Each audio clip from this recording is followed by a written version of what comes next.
Madam Speaker, I won't be very long.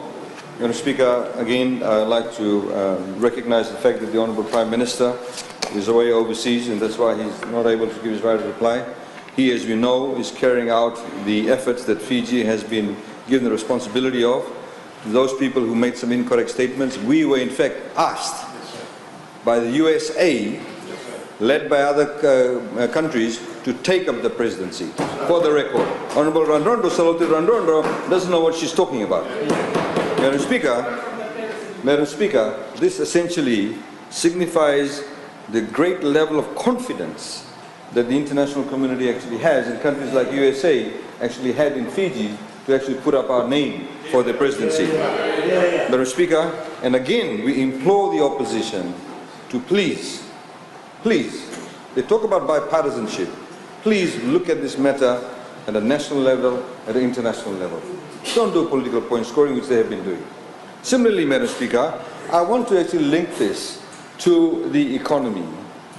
Apart from the fact that climate change is an enormous impact on the economy, our ability to grow as an economy, economic development, agriculture, the negative impacts of that, but there's also economic opportunities within that. However, Madam Speaker, as the honourable members from this side very eloquently have stated, some of them, as you can see, have really come out quite emphatically, talking with a lot of passion about how the opposition has reacted to His Excellency's speech. And that is the focus on ethnicity. Madam Speaker, I need to address this because it has an enormous negative impact on economic growth. Honourable Bimat Prasad will know this. He's written articles on this. How the impact of having a country, a society that's beholden to a non-economic issue can actually have a negative impact on the economic growth of a country. How we actually able to discard the opportunities that may exist. Madam Speaker, we cannot be beholden to ethnic thinking. It is absolutely disastrous for us. And I'll give you some examples, Madam Speaker. Before, in Fiji, before the appointment of the Bainimarama government, when you arrived into Fiji, or when you left Fiji, the departure card said, if Fiji citizen fill out race. We removed that. It should have been asking question, if Fiji citizen, fill out your profession. Doctor, engineer, nurse, where's the brain drain? They talk about the lack of specialists. Why? Because there was no investment in our human capital. You don't turn out a heart surgeon overnight. When you do an MBBS, it takes 10-15 years to become a cardiac surgeon. Where was the investment in that? We've just had Dr. Biribo now, who's just come in doing neurological surgeries in Fiji that has never done before. Because he's been trained in New Zealand. We've invested in him. There are a lot more other doctors that we're investing in. We're giving up, they increased their salaries up to 80%. We're doing another review. But if we ethnically think about it, Madam Speaker, we'll always be saying, oh, how many people of this ethnic group? Honourable Prem Singh, he wants an ethnic breakdown of the civil service. When we have had a history, when coups have been justified on ethnicity, why does he want to perpetuate that issue? That is the problem, Madam Speaker. So this is why we refuse to do it, Madam Speaker. Madam Speaker, the other issue there also is the inability to stand up to the rhetoric of ethnicity. In particular when it boils down to demagoguery. And we've seen the kind of demagoguery that comes from the other side, Madam Speaker. Because, Madam Speaker, whilst they may sit here and think that they are, just talking here in Parliament, there are people listening. There are people also listening who actually clutch on to these kind of ideas. And I don't like to say this publicly, Madam Speaker, but it is a fact. Madam Speaker, a lot of people have done this in our history because they want to preserve their economic status, their socio-economic status, their elite privileges. But, Madam Speaker, look what happened in 2000. And I'm saying that I'm cautioning everybody. I'm going to say this because the fact it did happen, people don't talk about it. When the government was held captive for 56 days, or 54 days, whatever it was in Veito, people in Moanewini were attacked. People in Vanuatu were attacked. Women were raped and they had cassava shoved up their vaginas. That's the kind of issue that was taking place. We had women in Vanuatu, and you know what ethnic group they were. They were asked to strip naked and parade in front of people and go and cook over the fire. That's what happened, Madam Speaker. People's homes were robbed. People's homes were robbed because they were told They were told that it's okay because these people are all rich and you can take it. This, Madam Speaker, is what this kind of racist agenda and rhetoric and demagoguery leads to. Because, Madam Speaker, it homogenizes people. When you homogenize people, you'll say all of these people in this ethnic group think like this. All of these people think like this. But, Madam Speaker, what it also does, it actually fails to address intra-group injustices. Intra-group injustices. Intra-group injustice, Madam Speaker. I'll give you an example. Madam Speaker, when you homogenize people, you'll say that all those people in that ethnic group think alike. But there are also within that group people who are rich. There are people who are poor. There are people who are women. There are people who are gay. There are people who are disabled. But you cloud over all of that. You assume only one or two people will speak for that group. That's what homogenization does, Madam Speaker. And it is detrimental. Not just to the socio-economic fabric, but the social fabric, but also the economic fabric.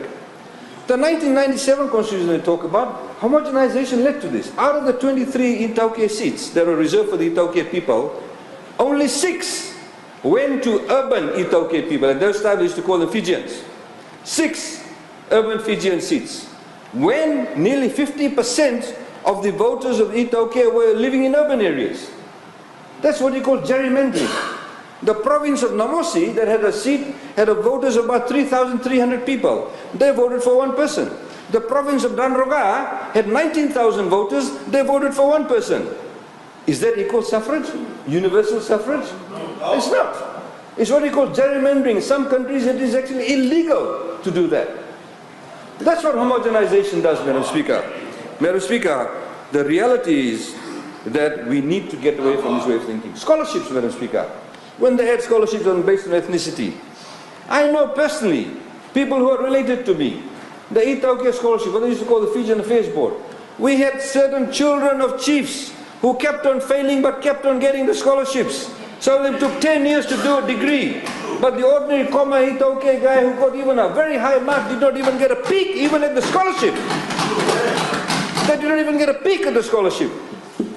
That's what happens, Madam Speaker, when you homogenize. When you don't have open merit systems of selection of people, Madam Speaker. Madam Speaker, the reality is that, and it leads to such preposterous views because people just cannot get out of that way of thinking. When we appointed the last electoral commission, not this one, the previous one, somebody came to me and said, hey, just because you went to Marist doesn't mean you're going to appoint all Catholics to the electoral commission. I did not even realize that apparently out of 5 of the 7 commissioners were Catholics. But you see, the way of thinking that it perpetuates. People start breaking it down along religious lines, ethnic lines. So how can we progress? We had recently a letter from a trade unionist.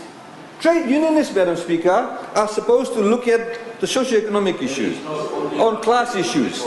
They wrote a letter complaining saying, oh, FEA has hired the last batch of apprentices FEA hired, all of them were Indo-Fijians. They got their own merit. They applied like everybody else. Maybe the next batch will be all Itauke.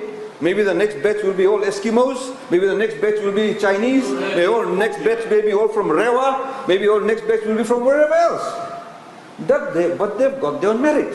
What does that mean? That FEA's output will be a lot better. The reality of the country is that people will always get jobs on merit. Honorable Uniwanga has very eloquently stated that. That, Madam Speaker, is what we need to understand because it has a huge impact on our economy. Today again, Honorable Prem Singh accusing Jane Karan, who has been helping us since prior to the elections, accused her of being a racist because she used a few phrases that even I use with my staff. Not because they're the same ethnic group or different ethnic group. When you say something to anybody, it's a colloquial speech. When you say to somebody, do something, they have to understand, what language, you don't understand the language I'm speaking. Does not mean English. The only reason he's doing that is because she's white. Only reason he's doing that because she's white. This is how preposterous it is. This is how preposterous it is, Madam Speaker. Madam Speaker, Madam Speaker, the reality is that we need to ensure, and then they say, oh, in one case OMRS has not worked. Madam Speaker, if it has not worked, is something wrong with it? There's a procedure about appeals process. They can go through that process. No system is perfect, Madam Speaker. This is why we have an appeals process. Same way a court gives a decision, you don't like the decision, you appeal. Magistrates Court, High Court, Court of Appeal, Supreme Court. He knows that. He's been a court clerk all his life, nearly. He should know that. Madam Speaker, nearly I said, not all his life, nearly. Madam Speaker, the reality is this. We need to be able to break out of the shackles. The reality is that the Constitution has actually provided the legal address for many of the issues that has become political hotbeds, political stones. We've put that to rest. Our focus is, Madam Speaker, is on delivery. Yes, they always go on, they say, oh, previous government have built roads, bridges. Yes, they have. Nobody's ever said that. But at a very slow rate. That's the point. If you look at the breakdown of budgets, Madam Speaker, the previous government, if you look at the breakdown, budget breakdown, 87% of the budget went to operational expenditure. Only 13%, 14% went to capital expenditure. You look at our breakdown, 49%, 40% of total budget goes into capital expenditure, which means we are building more. Madam Speaker, the reality is, there are people still, a lot more people about 10 years ago, were drinking from creeks, drinking from wells with tadpoles in it. Some of them still are doing that. But far less of them are doing that because we put in all those projects. A lot more people, not natural progress, you don't even understand what you're talking about, Madam Speaker. The point of the matter is this. If you look at the rate of rural electrification, Madam Speaker, if you look at the rate of rural electrification, Madam Speaker, if you look at the rate of rural electrification, if you look at the rate of connections to water reticulated systems, it's been the highest it's ever been. Highest it's ever been. People are languishing. You have to pay a deposit 10%, 5%. Some of them did not pay, others paid, then it did not get done. Today you don't have to pay a deposit. You have a whole list of people that are getting connected. Look at the budget supplement. Look at all the details. Madam Speaker, this is what we are focused on, Madam Speaker. Madam Speaker, and there is a huge level of investment. And the reason why there's a huge level of investment, Madam Speaker, because of the stability in policies. Because people actually see that there's a lot of commercial sense, it gives them the level of confidence. Today, as the Honourable Mr. Martin was talking about, there are a lot of people now who are getting paid rates of salaries they've never heard of. A welder in Suva gets paid $15, $16 an hour. Bricklayers are getting $8, $9 an hour. Electricians are getting $12 an hour. We need more of them. This is why we set up these technical colleges. The economy is growing. Let's all capture that. Let's all work together. Don't politicize it. We keep on saying this. The Honourable Prime Minister said this. Let's not politicize the economy. Let's, Madam Speaker, work together because all of us, both sides want jobs. We have to do that. Both sides want the economy to grow. Both sides want people's livelihoods to increase. Both sides, most people, we want to get rid of absolute poverty. We want that. So let's work together, to Madam Speaker, to facilitate that. Madam Speaker, today, of course, again, I just want to get back to the homogenization thing. You know, how we have, when you homogenize, you have all the elitism, etc. Look what happened a few years ago. When all these homogenistic policies, treating everybody, one group, things like that. Who got the Class A shares in Fijian Holdings? Who got the Class A shares? The elites got the Class A shares. Who got the Class B shares? The provinces got the Class B shares. Under this government, now the dividend payment is equal. Before, the dividend payment was disequal. Class A share people got more dividends than the Class B shares when the Fijian Holdings was actually set up to benefit the people who got the Class B shares. That's what happened, Madam Speaker. So, Madam Speaker, the reality is that, I worked as a prosecutor for a while. We had people trying to use traditional methods of settling rape matters. Let's do the bulumbulu. A lot of these issues were swept under the carpet, Madam Speaker. So in order to provide justice in the public space, we need to have these legal precepts to ensure that everybody feels comfortable. Not just us, but people who come to invest in our country too. They need to be able to feel that level of confidence. We are a modern nation state. Madam Speaker, our services are increasing. We are now, for example, we got BDM offices in every major town and city. We have got, for example, Madam Speaker, legal aid officers. This helps people at the low end of the socio-economic background. They also need access to justice. All of this work is being done, Madam Speaker. Last night, Madam Speaker, I was with the Honourable Minister for Lands, the Minister for Local Governments team were there also. These people who are living in Omkar settlements, you know, they're saying all the governments have done things. People have been there for 45 years, 40 years, 30 years, 25 years. Entire generation has passed through there. No government gave them a lease. It was Crown land. The Minister for Local Government carried out the subdivision. They issued the titles. Yesterday, 63 people have got an asset today that they did not have for the past 40 years. Madam Speaker, this is the point. The previous governments did not do that. So, Madam Speaker, what we are saying, Madam Speaker, we need to be able to be focused on that. We, of course, like we said, we are playing catch-up. Honourable Gavoka talks about Vaturu Dam. He talks about Monosavu. He mentioned Vaturu Dam. Who was the government in place when Vaturu Dam was commissioned? It wasn't this government. Who did the deal then? The Honourable Prime Minister, when he went up to Monosavu, he had people from Monosavu who gave the land. They saw the electrical cables going over the villages. They did not get the electricity themselves. This government gave them the electricity. This government gave them the electricity. Unfortunately for them, they had to get legal recourse, go outside and fight it in the court of law. If we had not been around, Madam Speaker, the things would have been different. So reality, Madam Speaker, is this. I mean, even if you look at the rent that people at Nosori Airport, how they gave away the land. SVT government, Alliance government, all of these other DL, SDL, well, they're all there. Nobody changed the rent permutation for that. We are doing a review of that. So, Madam Speaker, again, you know, there's a lot of talk. They go around telling these people, you should be getting X number of $1 million for this particular deal. No, it's incorrect, Madam Speaker. The Fisheries Act, 1941 or 42, all other governments have used it to calculate the Golingoli issue. All of them have used it. We have actually, Madam Speaker, changed the policy where they're getting more consultations in respect to that. But what they don't go and tell those people is that if they're actually able to do a proper assessment here, if a development does take place, what does it do to the rest of the land that the Itokia landowners own? It increases the value. It increases the value. So if they're going to put a few water bungalows, maybe they'll get more business opportunities on another ancillary business. They can actually have partnerships with them. These are the kind of things that they don't go and talk about. So, Madam Speaker, the fact of the matter is, when we talk about economic development, we need to take a holistic approach to it, Madam Speaker. We need to be able to understand the commercial issues that does exist. I urge Honourable Gavoka to go and talk to Tony Whitten and see how much he's paying in Liku Liku. They're actually getting a gross percentage of their gross turnover, yes. Madam Speaker.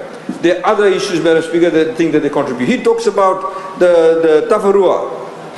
He said, oh, millions of dollars have been lost because of surfing the act. No, they did not get millions of dollars before that. If they had received millions of dollars, they would be living in palaces by now. And Honourable Madam Speaker, what actually happened was one of...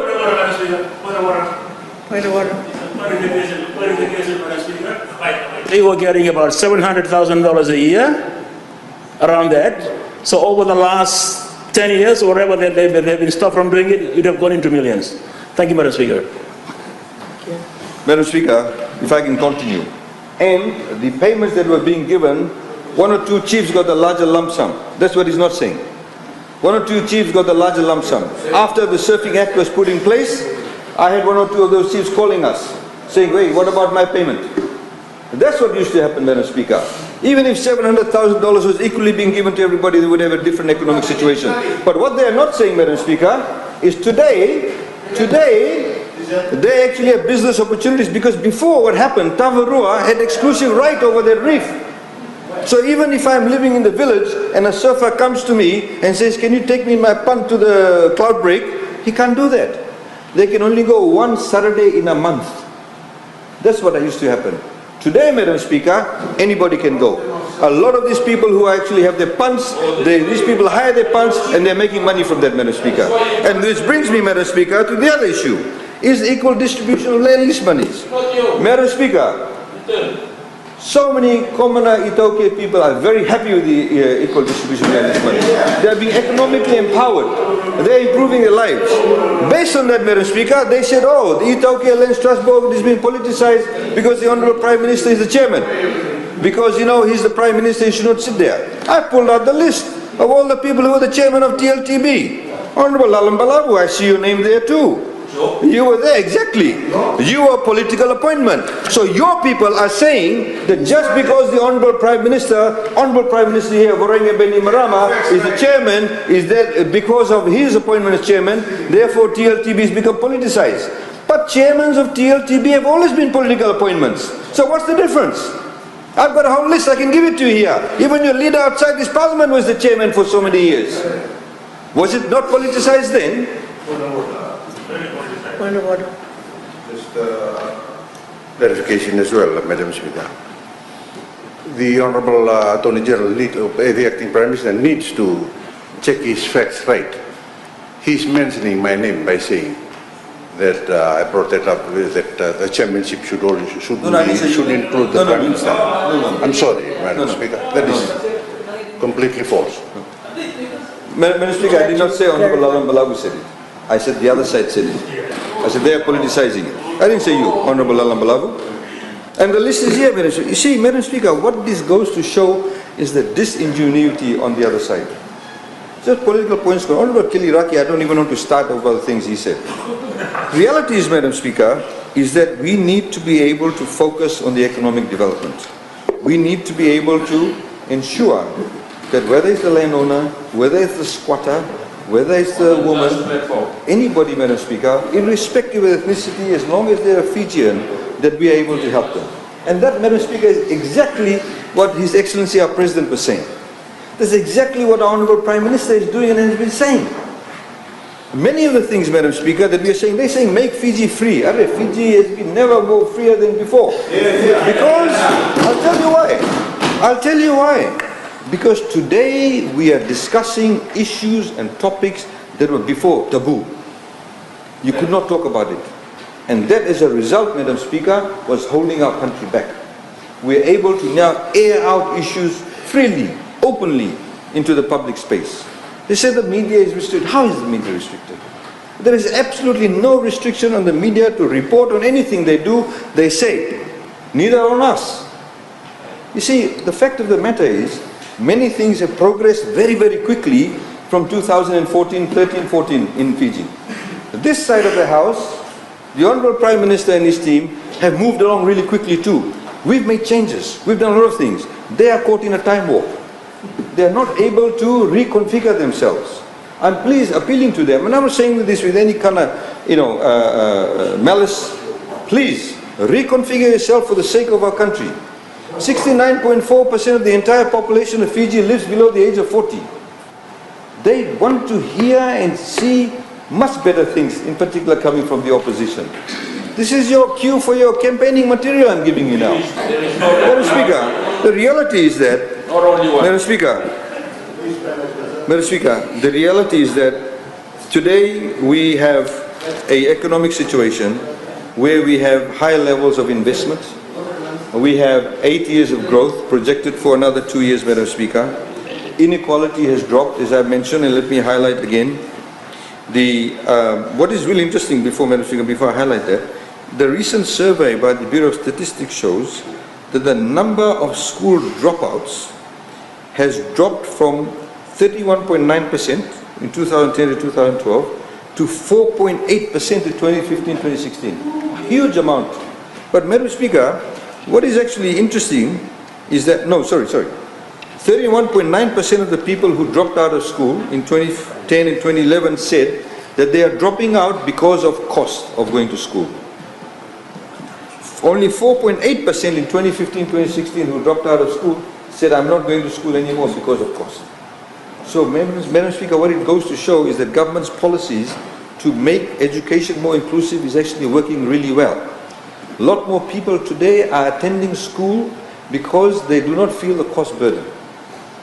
In the same way that we said, Madam Speaker, many households in Fiji stopped the women or the girls from going to school because they had to make a choice. 5 brothers, 2 sisters, they could afford to only sell 3 or 4 or 5, they'll send the boys because the girls would get married in any case. That's what used to happen, that's a fact. Today all of them are going to school because they don't have to pay for the school fees. Madam Speaker, and the Honourable Leader of Opposition says, oh, it's not free because we don't give them lunch and uniform. Madam Speaker, come on. The reality is that these people are now going to school because we're paying for them. But inequality, Madam Speaker, again independent third parties, The Gini coefficient shows 2008-2009 was 0.43, today is 0.36. 2013-2014 is 0.36. So inequality has dropped, Madam Speaker. Yes, we accept the fact. In some countries, when you have economic growth does not always mean that the growth is actually shared equally. In Fiji's case, because of the policies we put in, inequality is actually dropped, Madam Speaker, which is something that we need to be proud of. Yeah. Madam Speaker, we are looking at other things behind the scenes. You know, they talk about VAT, reducing VAT, etc. We need to be able to look at how those costs actually are incurred in the first place, as announced in the budget, Madam Speaker. And you can already see, one supermarket chain has already reacted to this. They set up a new supermarket chain called Max U Value or something. You can see how costs have dropped because they know the threat of investigation on anti-competitive behavior is taking place. So as announced in the budget, we are working with the Fijian Competition and Commerce Commission to look at the monopolistic positions of those people who are the sole suppliers of food products. Not the retailers. Retailers are simply buying from them. But we are working with these people. So, Madam Speaker, there is a political will, administrative will, to look behind the scenes to be able to ensure that we are able to bring down the cost of living for all of these people, Madam Speaker. Taxi owners, all of them, bus operators, from 1st of October, they'll get 15-year license. Taxi owners will get 10-year license. Why? We want to able to improve the quality of public service transportation, but suddenly these people are now being given an asset that they can look after. They'll continue to build up the infrastructure. E-ticketing, all of these things, Madam Speaker, is happening. They talk about the sugarcane industry, $100 a ton. They don't talk about the cost input. They don't talk about the international economics of the world market price of sugar, Madam Speaker. Again, Madam Speaker, a lot of what they're doing is appealing to very basic, quick win fixes. Madam Speaker, what we say is this. Poverty does not recognize ethnicity. Poverty does not recognize religion. Poverty does not recognize where you live, Madam Speaker. It does not recognize whether a man or a woman. In the same way, a woman who is raped is a woman who is raped. Are we going to then do ethnic profiling of that, Honorable Prem Singh? A child who is molested, are we going to do an ethnic profiling of that? I remember, Madam Speaker, let me finish by saying this is a short story. I remember a few years ago, going back about 12, 15 years ago, I was near Keynes Genève, near the one of the buildings there. A car came around the corner and the door opened and a baby fell out, a very young baby. And this lady turned around, who was standing next to me, said, "Indian baby, Fijian baby. Indian baby, Fijian baby." You see, Madam Speaker, we should be concerned that it was a baby. When we ingrain stereotyping, ethnic profiling, ethnic thinking, we want progress. Not just at the social level, but at an economic level. If we start profiling business people who come in through the door, if we start profiling doctors who apply for jobs, civil servants who apply for jobs, Madam Speaker, we want progress. So this is why, Madam Speaker, it is very, very critically important for all of us in this Parliament. Please, let's go to the elections and talk about policies. You have a right to win. We have a right to win. You have a right to campaign. We have a right to campaign. But, as His Excellency the President said, please do so with dignity. Please do so by telling the truth. Please do not focus on ethnicity. That's been the bane of our past. Let's not delve into that. And if anybody, whoever wins, we must win it because you know you want it fair and square and straight, not by duping the people of Fiji. So, Honourable Madam Speaker, with those few words, I'd like to once again thank His Excellency the President for his most gracious speech, and we look forward to working with all of you in this Parliament. Thank you.